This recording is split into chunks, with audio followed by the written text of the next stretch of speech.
नमस्कार बच्चों, आज हम आपसे बात करने वाले हैं पाठ 4 की। पाठ 4 है तुगलक वंश, जिसने 1320 ईस्वी से 1412 ईस्वी तक शासन किया। तुगलक वंश को देखने से पहले हम बच्चों थोड़ा सा रिकैप कर लेते हैं कि हमने पहले अध्याय में क्या पढ़ा था। पहले अध्याय में हमने पढ़ा था कि हज़रत मोहम्मद साहब का जन्म कब हुआ, हज़रत मोहम्मद साहब ने किस तरह से इस्लाम धर्म की स्थापना की। इसके बाद हमने देखा था कि अरबों ने भारत पर आक्रमण किया।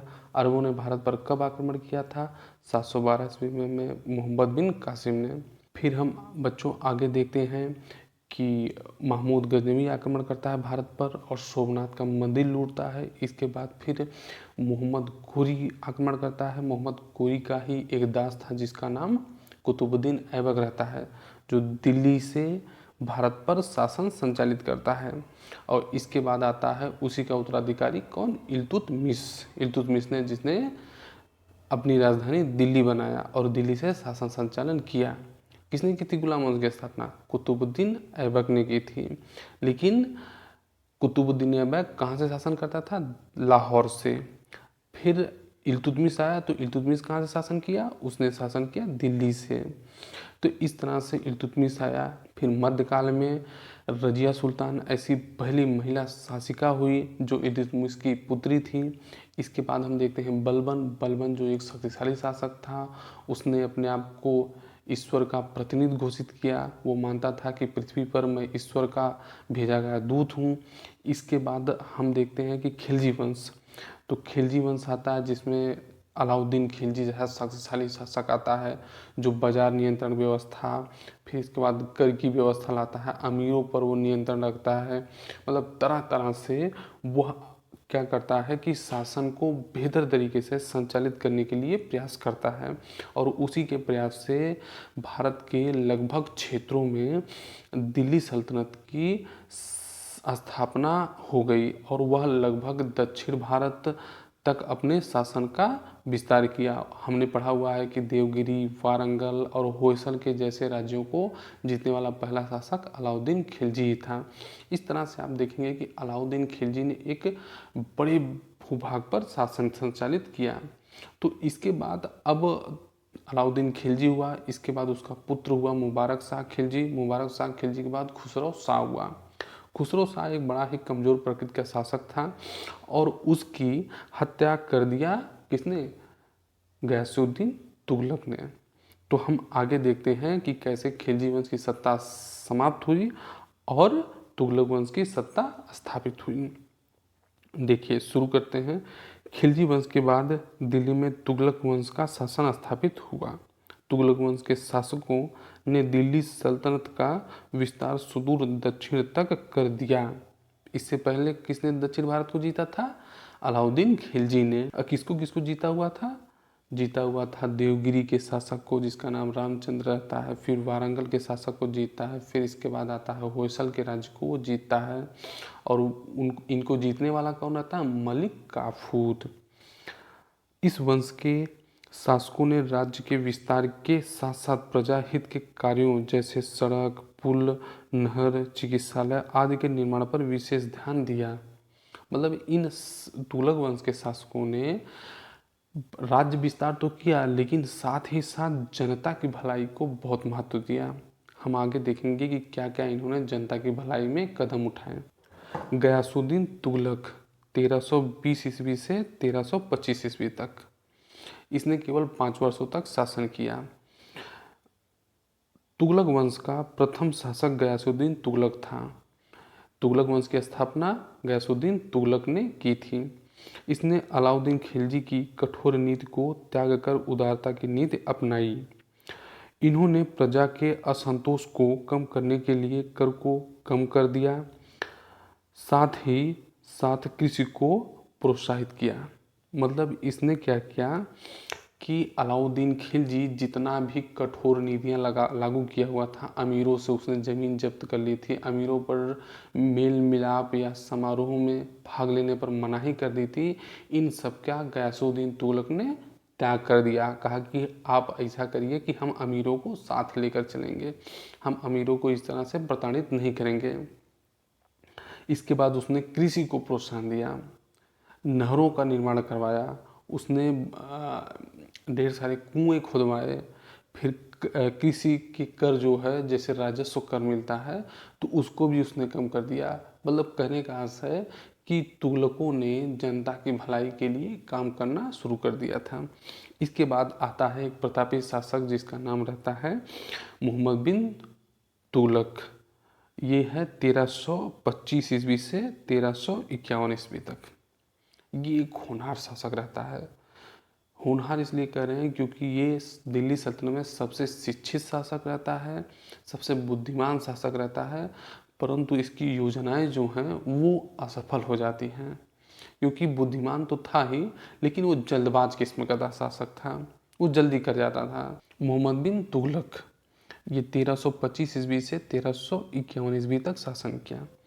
गैसुद्दीन तुगलक की मृत्यु के बाद उसका पुत्र जौना खां मोहम्मद बिन तुगलक के नाम से 1325 ईस्वी में सुल्तान बना। मोहम्मद बिन तुगलक का क्या नाम है? जौना खां। ठीक। इन्हें दिल्ली सल्तनत का सबसे विद्वान सुल्तान माना जाता है। दिल्ली सल्तनत में सबसे पढ़ा लिखा, सबसे विद्वान व्यक्ति था तो कोई वह था मोहम्मद बिन तुगलक। इसके शासनकाल में मोरक्को का यात्री इब्न बतूता भारत आया। इब्न बतूता किसके समय में आया? मोहम्मद बिन तुगलक के समय में। इब्न बतूता ने अपनी पुस्तक रिहला में भारत यात्रा का वर्णन किया। ये खूब पूछा जाता है क्वेश्चन, इसे खूब याद रखना कि इब्न बतूता कहाँ का यात्री था? मोरक्को का यात्री था। इब्न बतूता किसके समय में आया था? तो आप बताएंगे कि मोहम्मद बिन तुगलक के समय में आया था। इब्न बतूता ने कौन सी पुस्तक लिखी? तो आप रिहला बताएंगे। आगे देखिए, मोहम्मद तुगलक की योजनाएं। मोहम्मद बिन तुगलक जब शासक बना तो उसने कहा कि चलो कुछ तूफानी करते हैं, क्योंकि अभी तक जिन शासकों ने कुछ नहीं किया हम उनसे बढ़कर काम करेंगे। तो सुल्तान ने साम्राज्य की प्रगति और सुव्यवस्था के लिए कई नवीन योजनाएं चलाई थीं, जिससे आर्थिक सुधार हो सके। सुल्तान के द्वारा चलाई गई ये योजनाएं प्रायः असफल रहीं, क्योंकि उसने उनको सही तरीके से लागू नहीं किया। ये योजनाएं निम्नवत थीं। पहला, इन दोनों के बीच ये आप जो क्षेत्र देख रहे हैं, दो नदियों के बीच का क्षेत्र दोआब बोला जाता है। अब ये दोआब क्षेत्र इतना प्रचलित क्यों था, इतना महत्वपूर्ण क्यों था? क्योंकि ये महत्वपूर्ण इसलिए था क्योंकि जब दो नदियाँ प्रवाहित हो रही हैं तो वो ढेर सारी क्या है, मिट्टी लेके आती हैं, जिसे हम जलोढ़ मिट्टी बोलते हैं। और ये जलोढ़ मिट्टी काफ़ी उपजाऊ मिट्टी होती है और यहाँ पर बहुत अच्छी फसल होती है, गेहूँ की, धान की, ज्वार बाजरे, जो भी फसल आप कीजिए वो बहुत अच्छी फसल होती है। ये सोच रहा था कि जब यहाँ पर हम कर की वृद्धि कर देंगे तो यहाँ से हमें अच्छा खासा राजस्व मिल जाएगा, हमें अच्छा खासा धन मिल जाएगा और इस धन का प्रयोग हम बड़ी सेना रखने में करेंगे और राज्य का विस्तार करेंगे। तो अब देखिए आगे क्या लिखा है। राज्य की आय बढ़ाने के लिए मोहम्मद बिन तुगलक ने गंगा एवं यमुना के बीच समृद्ध एवं उर्वरक भूमि दोआब में कर बढ़ाने का एक प्रयोग किया। उसने वहां भूमि कर में वृद्धि की तथा कुछ अन्य करों की भी वसूली शुरू कर दी। जिस समय यह कर लगाया गया उस समय यहाँ भयानक अकाल पड़ा था। भयानक अकाल मतलब अकाल क्या होता है? जब बारिश ना हो, सूखा पड़ जाए। किंतु निरंकुश शासक के भय से अधिकारियों ने सुल्तान को इसकी जानकारी नहीं दी एवं बढ़े कर की वसूली जारी रखी। जितना कर सरकार ने बढ़ा रखा था, अधिकारियों को लगा कि अगर हम सुल्तान को ये बताएंगे कि वहाँ पर अकाल पड़ गया है और हम राजस्व पूरा वसूल नहीं पाए हैं तो सुल्तान हमें दंडित करेगा। इसलिए अधिकारियों ने खूब जो है कि जनता से मारकर, उनके खेतों को छीनकर जबरदस्ती किसी तरह से राजस्व की वसूली की। अब भाई जब किसान के पास खाने के लिए नहीं है तो वो राजस्व कहाँ से देगा? तो आगे देखिए, अतः खेती बर्बाद हो गई तथा किसान अपने घर छोड़कर जंगलों में छिप गए। इन कारणों से लोगों ने कर देने से इनकार कर दिया और विद्रोह कर दिया। अब भाई या तो आपके पास खाने के लिए नहीं है और दूसरी तरफ शासक कह रहा है कि हमें नहीं, कर जितना हमने बढ़ाया है उतना कर हमें चाहिए, तो जनता ने क्या किया कि शासक के विरुद्ध विद्रोह कर दिया और वो कर देने से मना कर दिए। अब जब विद्रोह कर दिए तो अब सुल्तान के लिए समस्या हो गई कि अब क्या करें। ये तो दांव उल्टा पड़ गया कि भाई जहां हम सोच रहे थे कि यहाँ से बढ़िया हमें किसान राजस्व देंगे, हमें पैसा देंगे, वहीं अब उसे जो है कि सेना भेजना पड़ा उनको दबाने के लिए। फिर इसके बाद सुल्तान कुछ समय बाद सोचता है तो बाद में सुल्तान ने राहत के लिए बीज व ऋण की व्यवस्था भी की, किंतु तब तक विलंब हो चुका था। अतः सुल्तान की कर बढ़ाने की योजना असफल हो गई। कहने का कुल मिला जुला के आशय यही है कि सुल्तान राहत कार्य किया, उसने किसानों को ऋण दिया, उन्हें कुएं खुदवाए, फसलों की नई पद्धतियां स्टार्ट किया, लेकिन ये सभी कदम उसके क्या हो गए, असफल हुए। और दोआब क्षेत्र में जो कर की वृद्धि की थी वह योजना असफल हो गई। और जब असफल हो गई तो इसका प्रभाव सुल्तान पर बड़ा असर पड़ा, क्योंकि एक तो उसके विरुद्ध जो है दोआब क्षेत्र में विद्रोह हो गया, और दूसरा जो है कि उसके राज्य की जो आमदनी थी वो भी घटकर कम हो गई, उसकी प्रतिष्ठा क्या हो गई, कम होने लगी। आगे देखिए, मानचित्र देखकर दिल्ली व देवगिरी का पता लगाएं। देखिए बच्चों, ये आपका है दिल्ली और ये है आपका देवगिरी। ये दिल्ली है और ये देवगिरी है, ठीक। आप इस मानचित्र में लाल रंग की ये पाई जो देख पा रहे हैं ना, आप ये लाल रंग की, लाल जितना भी है और हल्का पीला है, ये सब मोहम्मद बिन तुगलक का साम्राज्य था। जबकि ये हरा दिख रहा है, हरा हरा इधर देखिए नीचे हरा है, ये तुगलक वंश के या मोहम्मद बिन तुगलक के साम्राज्य के हिस्से में नहीं थे, ये स्वतंत्र रूप से शासन संचालित कर रहे थे। जबकि ये लाल और हल्का पीला जो दिख रहा है ना, ये सभी मोहम्मद बिन तुगलक के साम्राज्य में शामिल थे।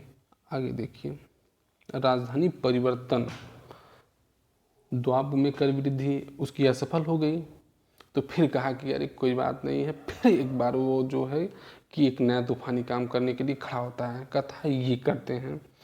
तो राजधानी परिवर्तन, अपनी राजधानी को ही परिवर्तित कर देता है। राजधानी कहाँ थी, दिल्ली थी, अब उसको परिवर्तित देखिए कहाँ करता है। राजधानी परिवर्तन वस्तुतः एक द्वितीय राजधानी की योजना थी। मोहम्मद तुगलक के शासनकाल तक दिल्ली सल्तनत का राज्य एक बड़े साम्राज्य का रूप धारण कर चुका था। इसमें मालाबार को छोड़कर दक्कन के सभी राज्य जुड़ चुके थे। अतः दक्षिण के इन राज्यों को कुशल प्रशासन देने के लिए द्वितीय राजधानी की योजना बनाई गई। हमने बताया था कि अलाउद्दीन खिलजी ने देवगिरी, वारंगल और होयसल, इन तीनों दक्षिण भारत के राज्यों को जीता था, लेकिन उन पर प्रत्यक्ष नियंत्रण नहीं स्थापित किया हुआ था, प्रत्यक्ष शासन नहीं स्थापित किया था, अपने अधिकारी नहीं नियुक्त किए हुए थे।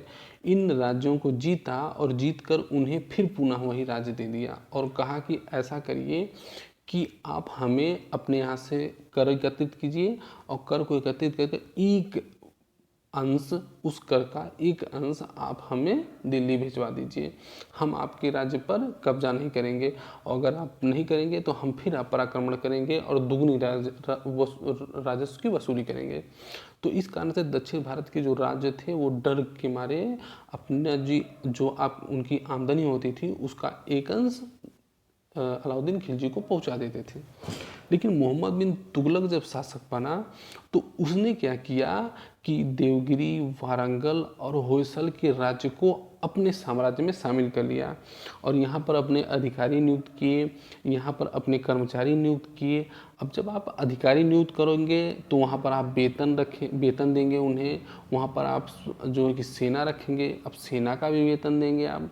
तो इस तरह से उसका जो पूरा साम्राज्य था वो बहुत बड़े क्षेत्र में फैल गया। हमने बताया ना, देखो ये पूरा जो क्षेत्र लाल रंग का ये दिख रहा है ना, लाल रंग जितना है, लाल और हल्का पीला रंग, उसका पूरा देखिए देवगिरी है, देखिए ये पूरा लाल दिख रहा है ना, लाल ये देखिए यहाँ से, ये देखिए द्वार समुद्र है, ये यहीं देखिए गुलबर्ग है ना, यहीं पर जो है कि वारंगल था, देवगिरी है, यहाँ तक उसका पूरा ये सब क्षेत्र शामिल हो गया। जबकि यहाँ इसके दक्षिण में आप देख रहे हैं, इसके दक्षिण में अलाउद्दीन खिलजी ने भी साम्राज्य स्थापित किया था, लेकिन उसने अप्रत्यक्ष नियंत्रण स्थापित किया था, उसने इनको अपने सीधे साम्राज्य में शामिल नहीं किया हुआ था। तो इस तरह से जब उसका साम्राज्य दक्षिण भारत तक फैल गया तो उसके समझ में एक चीज़ आई कि एक नई राजधानी बनाया जाए। दिल्ली तो एक राजधानी है ही है, एक और राजधानी दूसरी बनाई जाए, ताकि दो राजधानियां रहेंगी तो हमें आसानी से हम शासन का संचालन कर सकेंगे। अब आगे देखिए, दिल्ली से दौलताबाद। सुल्तान ने दिल्ली के स्थान पर देवगिरी को द्वितीय राजधानी बनाने का विचार बनाया। वह दक्षिण भारत को जोड़कर एक सी प्रशासनिक व्यवस्था करना चाहता था। देवगिरी का नाम दौलताबाद रखा गया। दिल्ली से दौलताबाद जाते समय लोगों को रास्ते में कष्ट ना हो, इसलिए राज्य द्वारा सुविधाएं भी दी गई थी। रास्ते का कष्ट तथा दौलताबाद की जलवायु दिल्ली वासियों को रास नहीं आई। वे वहां से दिल्ली वापस आना चाहते थे। दक्षिण का रहन सहन, खान पान, वेशभूषा तथा मौसम दिल्ली से भिन्न था। करीब 2 वर्ष बाद सुल्तान ने दौलताबाद छोड़ने का निर्णय लिया। उसे महसूस हुआ कि जैसे दिल्ली से दक्षिण पर नियंत्रण कठिन है, उसी प्रकार दक्षिण से दिल्ली पर नियंत्रण रखना कठिन है। इस प्रकार सुल्तान की द्वितीय राजधानी परिवर्तन की योजना भी असफल हो गई। हम आपको बताते हैं कि देवगिरी कहाँ है। दिल्ली है, दिल्ली से देवगिरी कहाँ स्थापित किया था। देखिए दिल्ली ये है ना, दिल्ली से यहाँ अपनी राजधानी स्थापित किया, देवगिरी लेके आया था। दिल्ली से वो देवगिरी अपनी राजधानी बनाया था और देवगिरी का नाम बदलकर क्या किया था, दौलताबाद। जब दिल्ली से सभी लोग अपना बोरिया बिस्तर लेकर देवगिरी की तरफ आ रहे थे तो भाई अब रास्ते में आएंगे तो आपको बहुत ढेर सारी कठिनाइयाँ होंगी। तो उसने कठिनाइयों को दूर करने के लिए वृक्ष लगवाए, कुएं खुदवाए, सराय बनवाई, सड़कें बनवाई उसने। तो इस तरह की व्यवस्था की और उसमें खूब पैसा खर्च किया। फिर इसके बाद जब देवगिरी आ गए, यहाँ पर देवगिरी आ गए, तो देवगिरी आने के बाद अब इनके सबसे बड़ी समस्या थी कि जैसे दिल्ली में लोग रह रहे हैं उस तरह की जलवायु तो देवगिरी में मिलेगी नहीं, क्योंकि यहाँ पर गर्मी खूब होती है। फिर दूसरी चीज़ है कि यहाँ का खान पान अलग था, यहाँ का रहन सहन अलग था।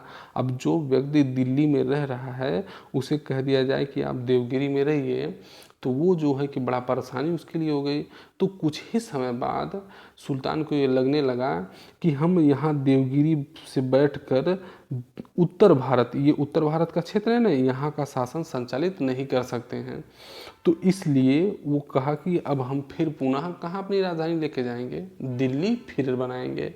तो इस तरह से जब वो फिर दिल्ली लेके गया तो इसका मतलब यही था कि उसकी द्वितीय राजधानी देवगिरी बनाने की योजना वो असफल हो चुकी थी। आगे लिखा है, इसी प्रकार अंग्रेजों ने भी दिल्ली के साथ शिमला को अपनी द्वितीय राजधानी के रूप में विकसित किया था। होली के बाद दिल्ली की भीषण गर्मी से बचने के लिए वह शिमला चले जाते थे और वहीं से प्रशासन की देखरेख करते थे। अंग्रेज भी जब आए भारत में तो उन्होंने भी 2 राजधानियां बनाई थी। एक राजधानी उन्होंने बनाया हुआ था दिल्ली को और दूसरी राजधानी शिमला को बनाया हुआ था। तो जब गर्मी के दिन आ जाते थे तो दिल्ली में जैसे खूब गर्मी होती है, बहुत गर्मी होती है, तो वैसे वे हिमाचल प्रदेश की राजधानी शिमला ने तो शिमला चले जाते थे और शिमला से ही पूरे भारत की प्रशासनिक व्यवस्था देखते थे, क्योंकि शिमला में ठंड, हल्की हल्की ठंड रहती है, तो वो आरामदेह मौसम होता है। तो इसलिए अंग्रेज जो है वो शिमला चले जाते थे।